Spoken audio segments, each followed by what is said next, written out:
50대에 접어들면서 예전보다 쉽게 지치거나 감기에 자주 걸리시는 것 같다. 이런 생각 드시나요?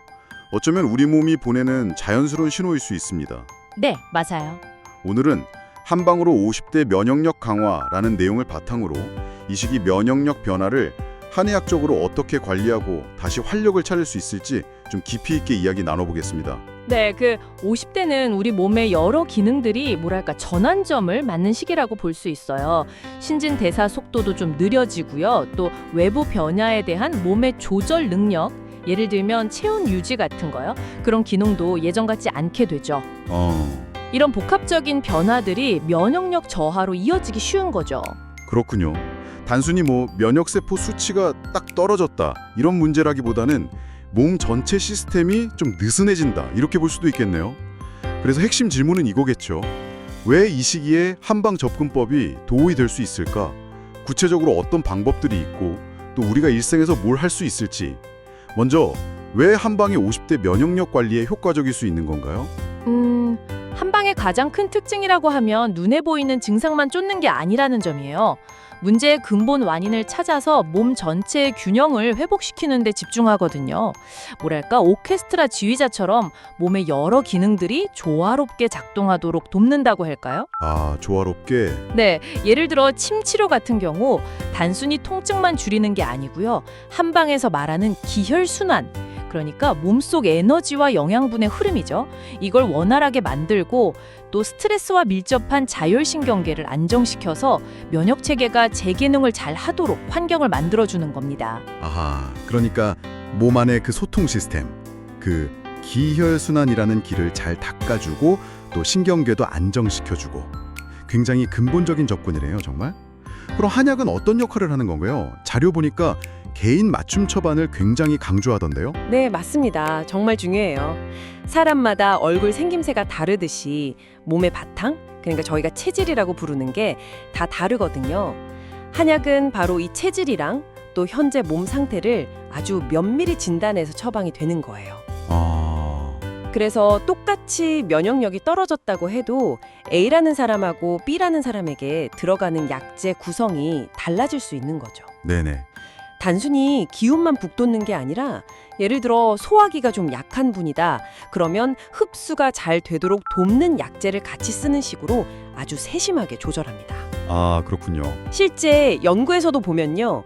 50대 이상 분들께 맞춤 한방 치료를 했을 때 피로도가 줄고 잠의 질이 높아지고 또 감기 같은 잔병 치레가 감소하는 그런 긍정적인 효과가 확인됐습니다. 체질에 맞춰서 몸 전체를 보강하고 조율하는 방식이군요. 흥미로운데요? 그럼 대표적인 한방 면역 강화 치료에는 침 말고 또 어떤 것들이 있을까요? 등 치료도 빼놓을 수가 없죠. 뜸이요? 네, 특정 혈자리라고 하는 몸의 중요한 반응점이라고 생각하시면 되는데요. 거기에 따뜻한 기운을 전달해서 기혈순환을 더 촉진시키고 몸 내부 장기의 기능을 활성화시켜서 면역력 강화에 도움을 줍니다. 침이 기를 터주는 역할이라면 뜸은 그 길에 온기를 불어넣어주는 역할이라고 할 수 있겠네요. 침, 뜸, 그리고 한약 이 세 가지가 핵심이군요. 그 한약에 쓰이는 대표적인 약재들도 아까 잠깐 언급하셨죠. 네, 면역력이나 기력 보강에 자주 쓰이는 약재들이 있습니다.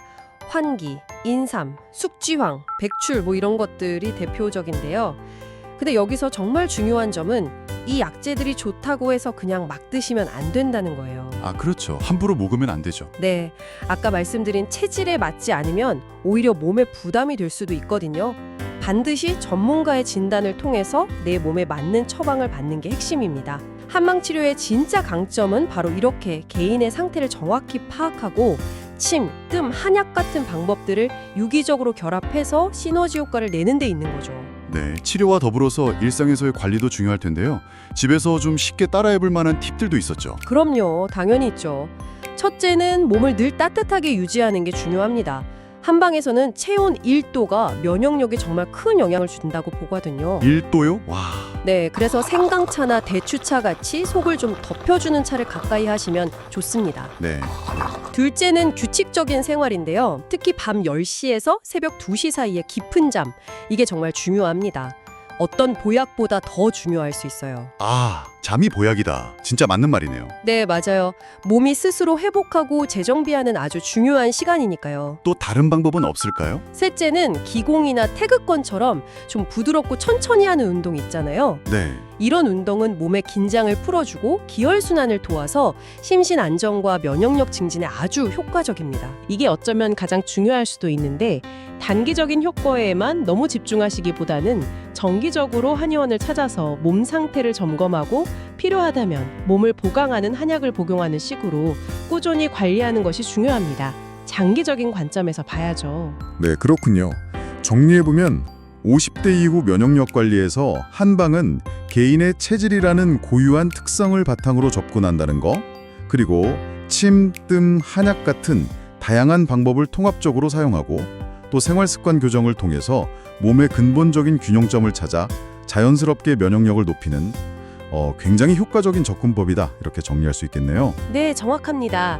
단순히 방어막을 강화한다 이런 개념을 넘어서 몸 전체가 최적의 상태에서 조화롭게 잘 작동하도록 돕는 과정으로 이해하시면 더 좋을 것 같습니다. 네, 오늘 저희가 나눈 이야기들을 바탕으로 단순히 질병 예방 차원을 넘어서요, 이 한 명의 지혜를 통해 내 몸의 근본적인 균형을 되찾는 것이 앞으로의 삶의 질을 또 얼마나 풍요롭게 만들 수 있을지 한 번쯤 생각해 보시는 건 어떨까요?